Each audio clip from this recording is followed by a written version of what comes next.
Good to have you with us on this Monday edition. Ed Schultz News and Commentary, PillPack, Communication Workers of America, Alliance for American Manufacturing, BioGreen, Clean the Eye Safe Team. All bring it to you here. Well, we go to Super Tuesday tomorrow. Reminder, our coverage starts at 8 o'clock Eastern Time on RT America. You can get it right on the web at rtamerica.com. Watch it live wherever you are, on your iPhone, whatever. We've got a plethora of guests lined up and commentary and results coming in from all over the country. Full election coverage on RT.com. RT America, you can get it on Dish or on Direct, and it's also on many cable systems around the country. I will have the anchor along with America. David. We're looking forward to it. Our entire team engaged, as you can imagine, on our coverage. Now, I'm not going to spend so much time on the Republicans today because it's gotten so freaking crazy. People are going to have to recognize what it is. Talking about other people's body parts, I don't know how low Marco Rubio will go to try to take down Donald Trump. Actually, I have to say one thing. All this conversation about the conservatives are going to go do something if Trump gets the nomination. No, they're not. Remember, the conservatives want to get rid of Obamacare, and Trump is already committed to getting rid of that. He's also committed to putting conservatives on the Supreme Court.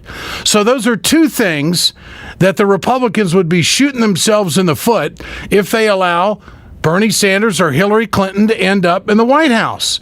So I don't believe all this neocon talk that they're going to do whatever they can to circumvent a Trump nomination. They might not be able to avoid it. The fact of the matter is that the guy mathematically, statistically is on a roll. Okay, enough of that. Now, I tried to make the case on CNN yesterday. I'm going to do it again tonight on my show. South Carolina to the Democrats at the end of the day doesn't mean squat. Let me ask you a question. What would you rather win? Cuyahoga County, Broward County, or South Carolina? Let me tell you something, folks.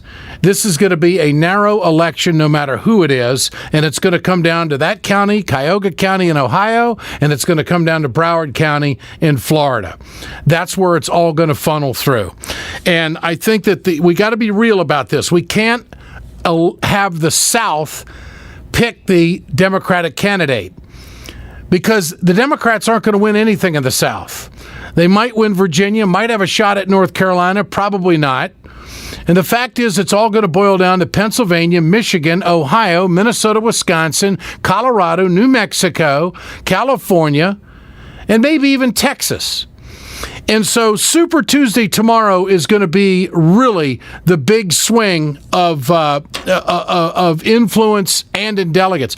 I've never seen so much coverage of super delegates. All of a sudden, this is the super delegate election cycle. The super delegates are going to have to change if the popular vote is with one candidate or another, such as Bernie Sanders. For more on that, let's go to Ohio State Senator Nina Turner. She's a Bernie Sanders campaign surrogate, has been seen on all of the networks, has worked awfully hard.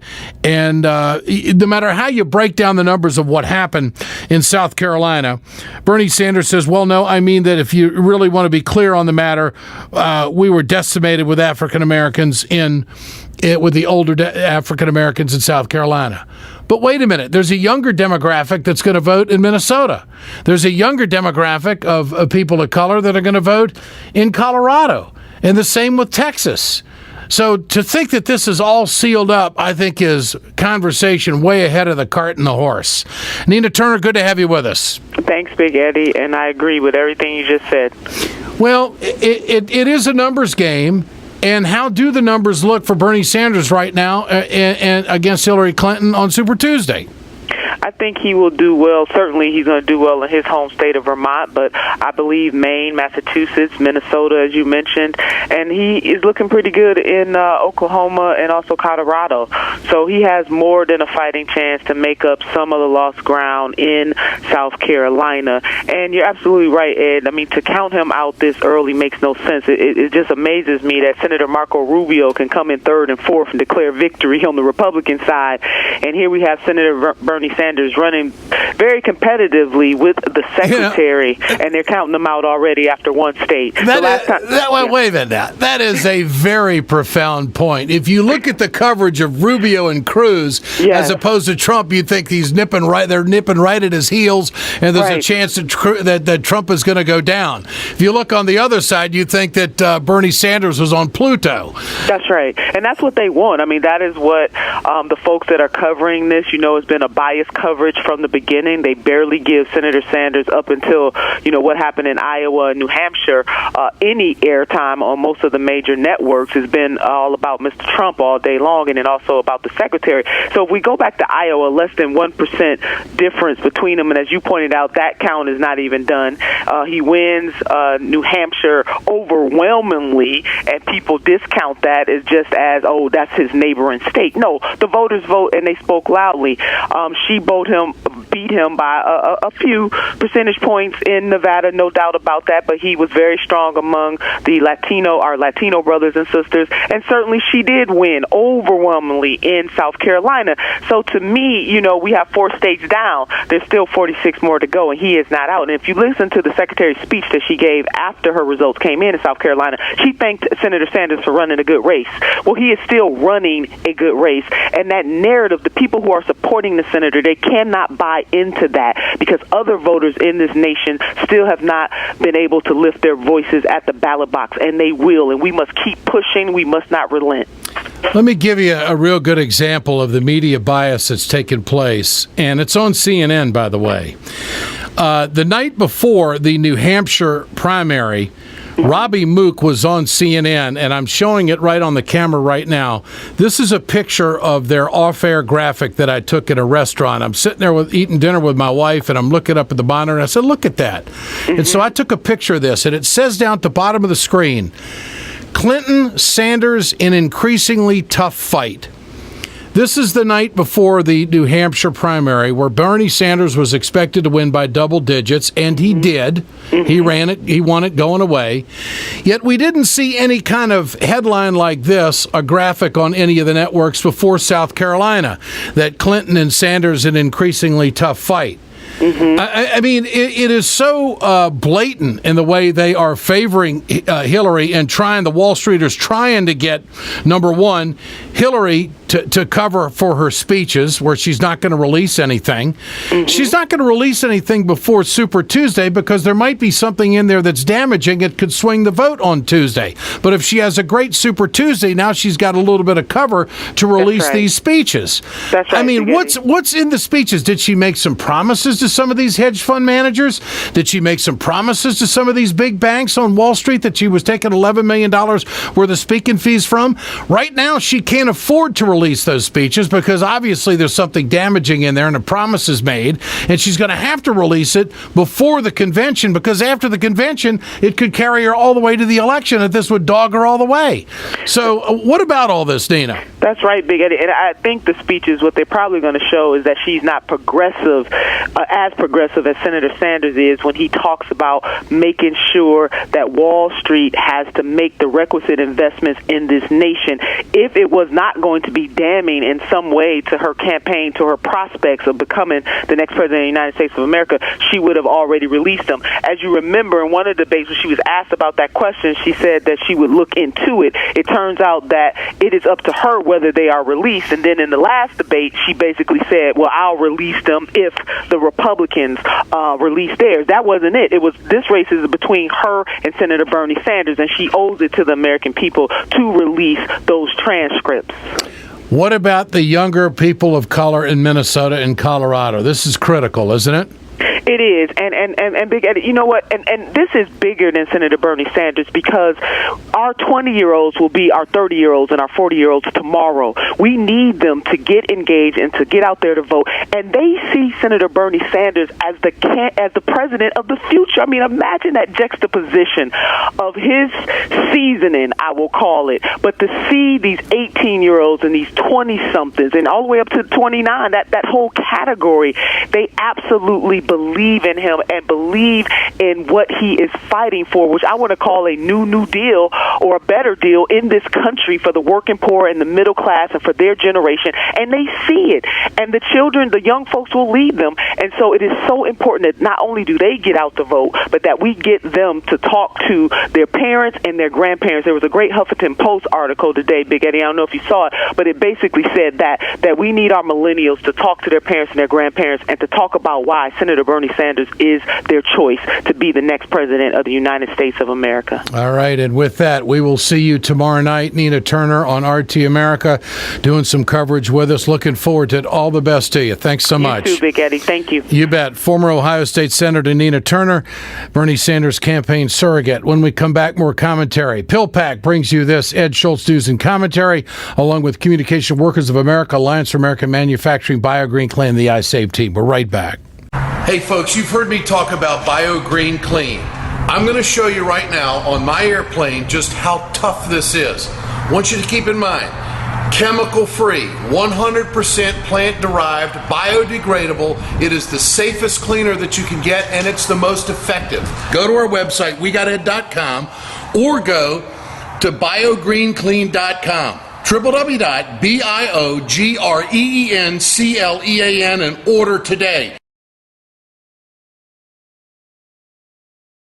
It's time to continue our conversation about mechanical insulation. Mechanical insulation is for the piping systems in our nation's commercial and industrial facilities. Facility owners are burning up billions of dollars through the lack of mechanical insulation on these piping systems. Call the iSave team. Insulation saves America valuable energy, and this team of energy conservation specialists is shovel-ready to save you money. Visit iSaveTeam.org to have a specialist give your plant an energy audit. We perpetuate a culture of crime all the way from Wall Street right down to the main street in our hometowns. It's worse than it has been since FDR took control of the problem and said we can't count on industry taking care of the American labor. They probably have already engaged into some type of criminal cover-up, and the law prohibits the government from even doing anything about it. Catch America's lawyer Mike Papantonio on YouTube at youtube.com/GoLeftTV.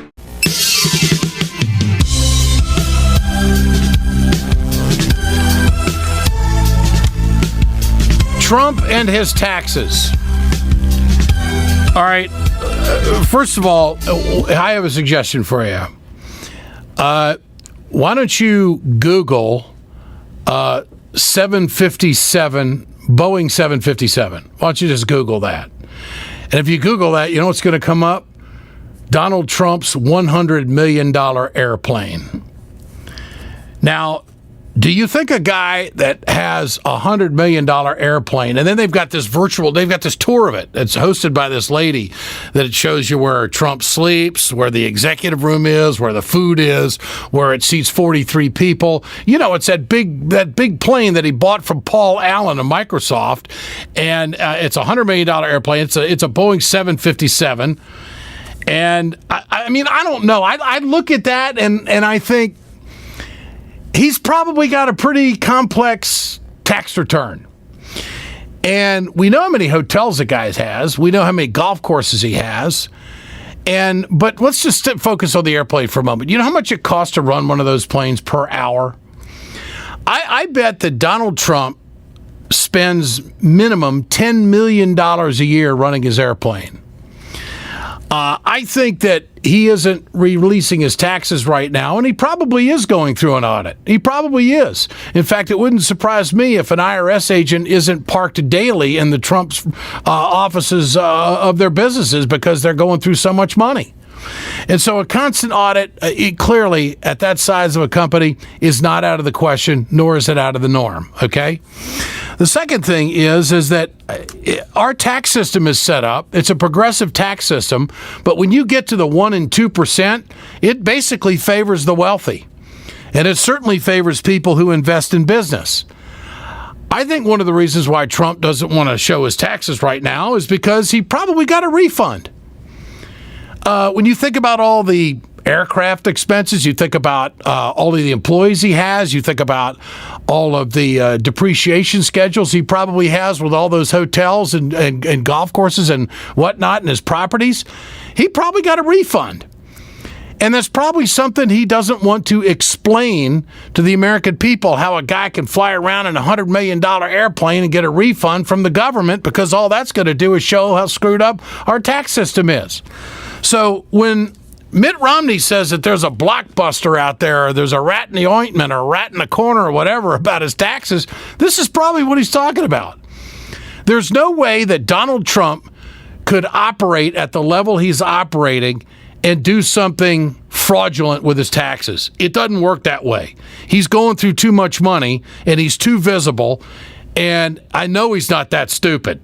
I don't think he's stupid, but the point I'm making is that there's just no way there's something wrong with his taxes. It doesn't make any sense to have something go wrong with your taxes when you're going through that much money, because you've got the tax system to your advantage to start with. Now, what did we find out over the weekend? Senator Jeff Sessions from Alabama is a borderline idiot. The guy, how did that guy get elected down in Alabama? He can't talk. That had to be the most embarrassing endorsement that any candidate could ever get. I mean, you want to talk about a total bumpkin? How is that guy on the Judiciary Committee and makes any sense of what the hell's going on anyway? That was my impression of the coverage over the weekend. Where'd you get this stump, Alabama? And Chris Christie, on an hot mic, being told by Donald Trump, you're getting a plane and go home. Isn't that kind of like mission accomplished? This is Ed Schultz News and Commentary. PillPack, Communication Workers of America, Alliance for American Manufacturing, BioGreen Clean, the iSave team bringing this. We're back tomorrow.